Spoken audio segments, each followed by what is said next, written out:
Greetings, Assassins!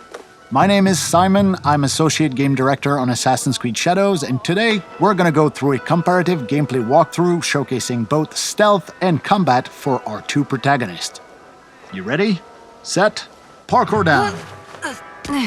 We start off playing as Naoe as she approached Nijo Castle in the city of Kyoto.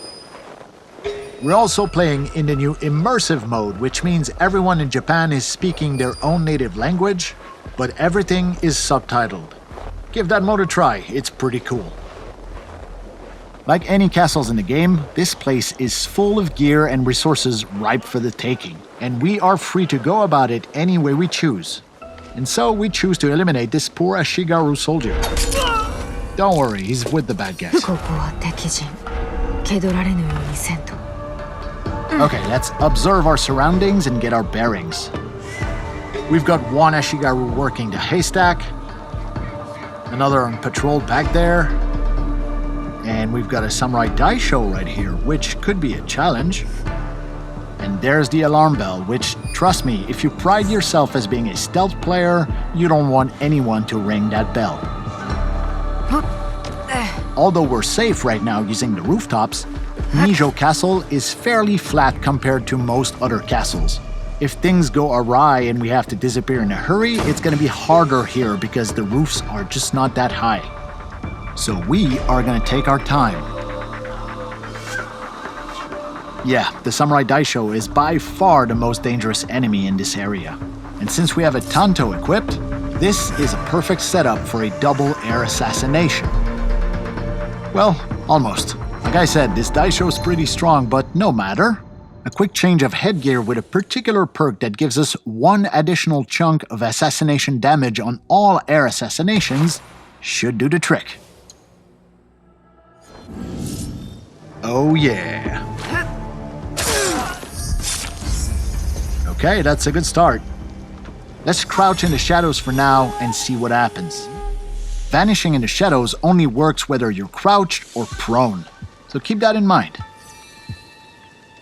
Okay, as long as this guy stays far away, he's not much of a threat, so kunai to the face it is. And while this other guy is busy reloading his tempo rifle, we go up, and he goes down. Beautiful. Okay, moving on to the next section. Using Observe Mechanic once again, we can see that there is quite a lot more enemies here. A few Ashigaru, a sniper, a couple servants, but I think we have a pretty obvious next move right here. Next customer, please. There's a lot of open space right in front of us, and it will be hard to close that distance without being seen. Perfect opportunity to call upon our ally Genojo and some of his exploding tricks. Okay, time to go to work.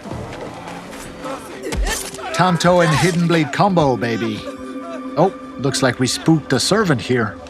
Now, these guys won't really fight back, but if they spot you, they will try and find some reinforcement and bring them back to the area they saw you in.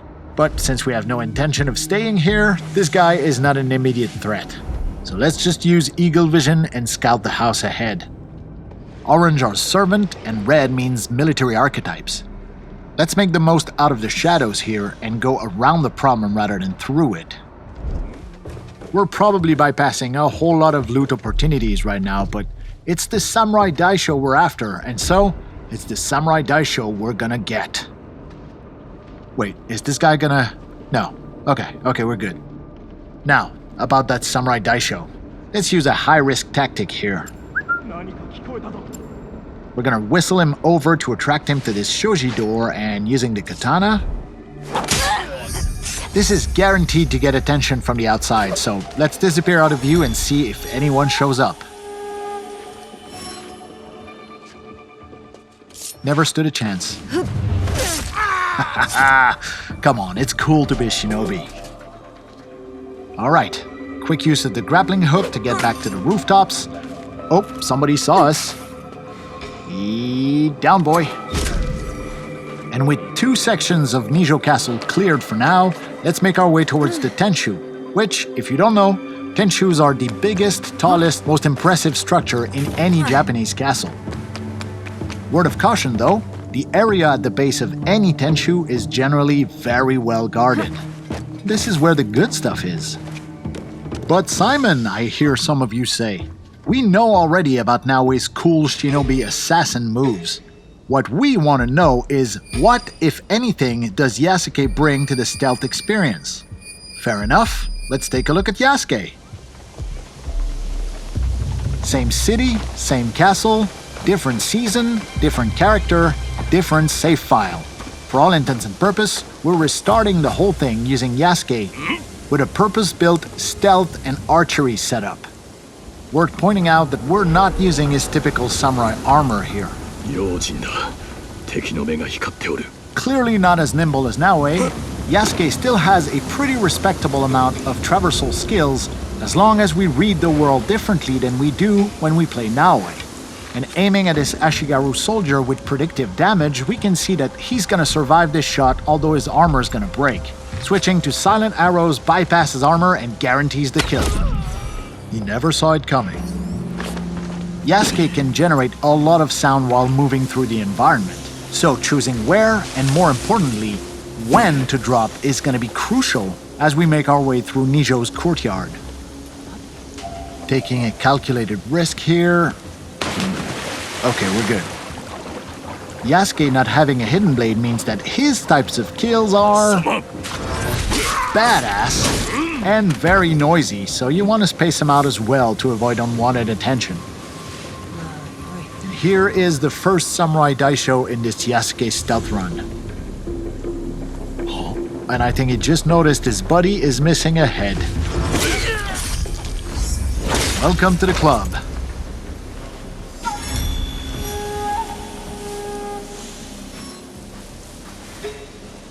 Oh.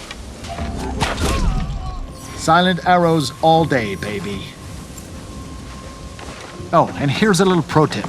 Yasuke's arsenal of weapons mostly relies on the same type of stuff that most samurai would have stockpiled in military setups. So little guard towers like this are always full of arrows and bullets for Yasuke to plunder, making his particular stealth playstyle much more generous than Naoe's more limited and cautious shinobi tool approach.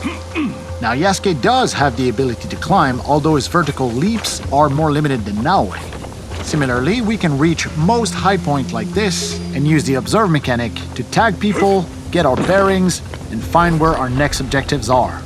Yes, he's a lot bigger and a little slower than Naoe, but once you get a hang of his controls, Yasuke is a lot of fun. Ooh, let's use pro navigation here and avoid being seen. This allows us to stay hidden while on the move, just like Naoe does. Okay, for the section up ahead, we're gonna call in our second ally, the poison specialist Oniyuri, who has the ability to put multiple enemies to sleep.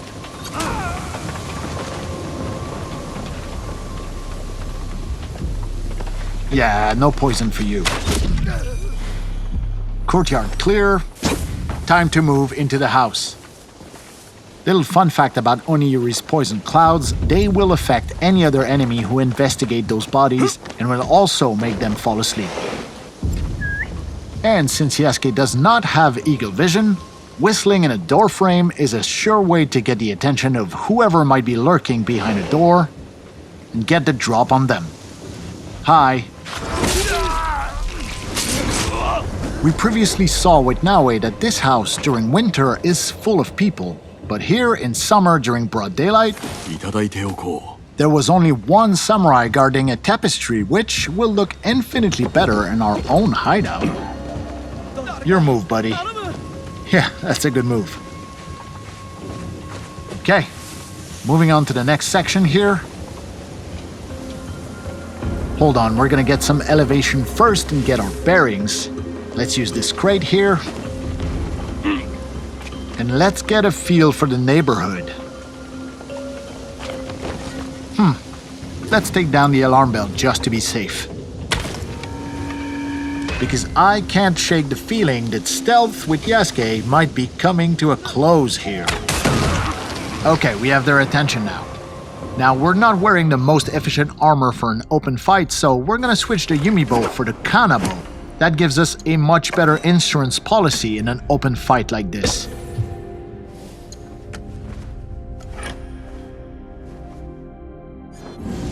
Okay, let's go get it. Oh yeah, you're up.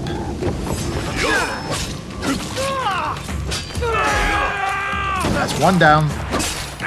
Here. That's two. Whoa.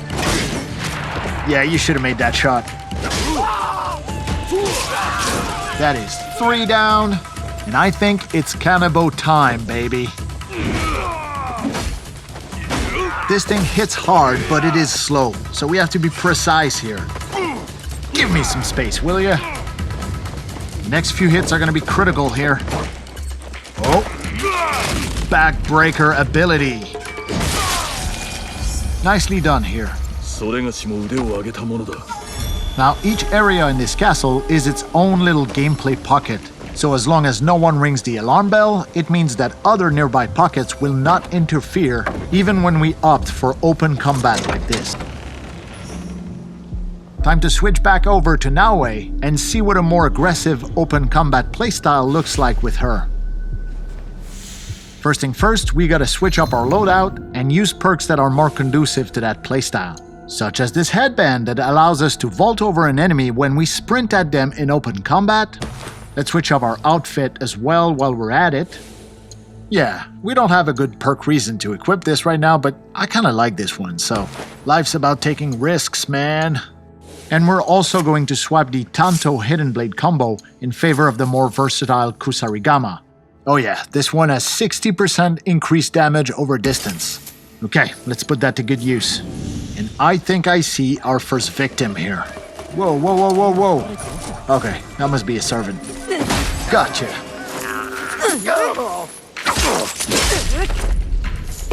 One more for good luck. Ah, where did that servant go? Second target acquired. Trust me on this one, you will want to unlock the Kusarigama Rush Assassination skill.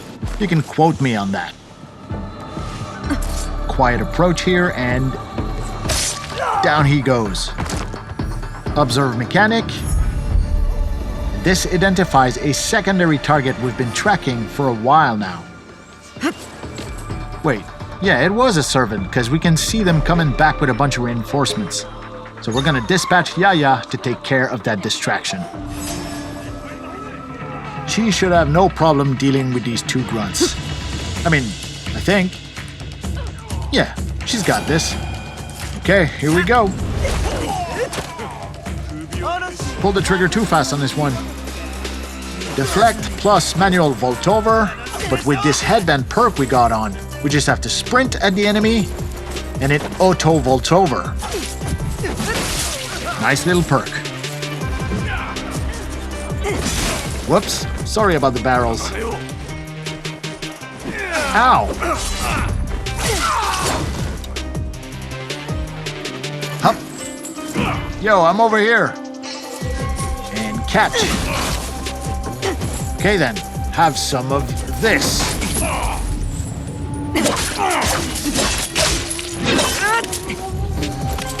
Hey, Yaya comes in with the assist. Okay, we're gonna deploy some tricks here. Can't assassinate him in smoke, but he won't see this coming either.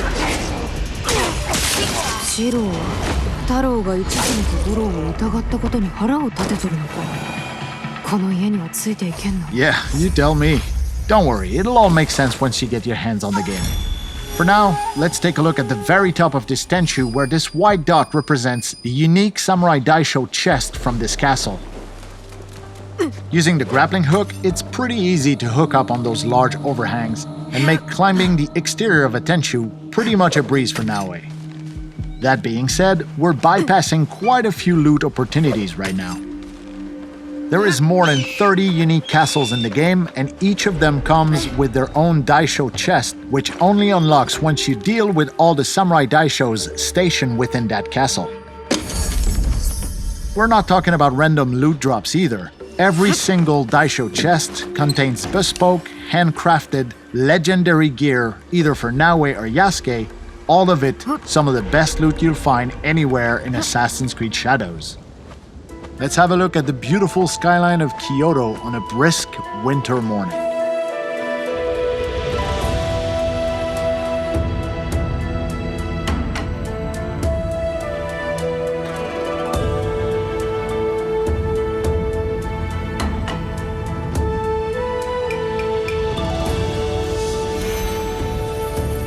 Using the observe mechanic on top of a synchronization point like this will reveal nearby points of interest.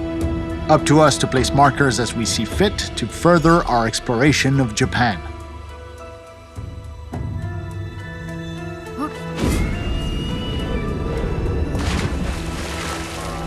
Okay, so we've seen both Naoe and Yasuke's stealthier sides, and we've seen what aggression looks like for Naoe. Now, let's switch over to our samurai and see what we can muster from a full frontal aggressive assault with Yasuke. Once again, it's time to shake up our loadout with much more aggressive weapons.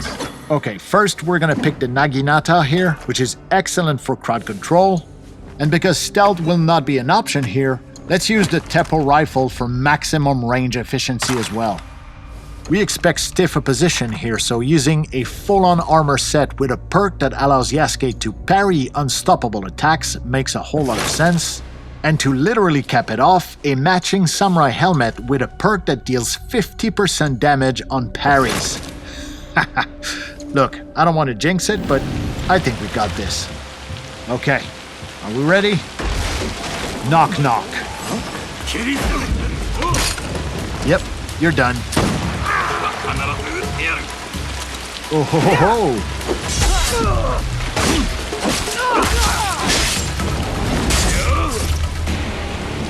Alright, who's next? Okay, I think we're just gonna beeline straight to our target here. Oh, sniper on the right. Calling in Yagoro. He'll take care of that sniper while we are running straight into the dragon's mouth.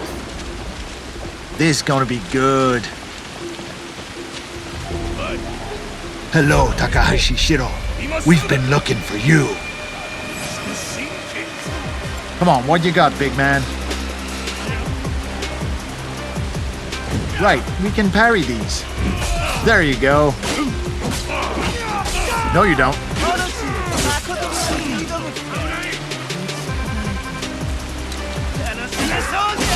He's down. It's you and me, pal. Armor break. So now that he has no armor, we're chipping away at his health. And here we go.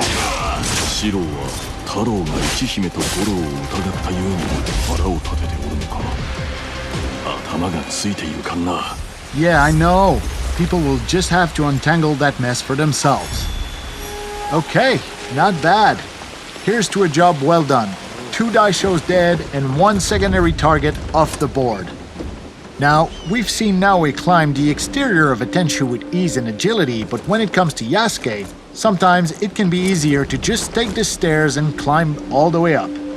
You'll find plenty of loot, the occasional straggler, and most awesome of all, you'll be able to enjoy our fantastic sound design.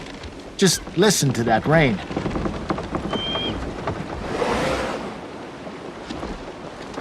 It's awesome. Okay, up the ladder and onto the last floor here. There's the same Samurai Daisho chest we previously talked about. That delicious handcrafted legendary gear. And before we leave, please allow me to indulge myself and take one last look at the beautiful city of Kyoto and its mountainous surrounding landscape during the bountiful summer months.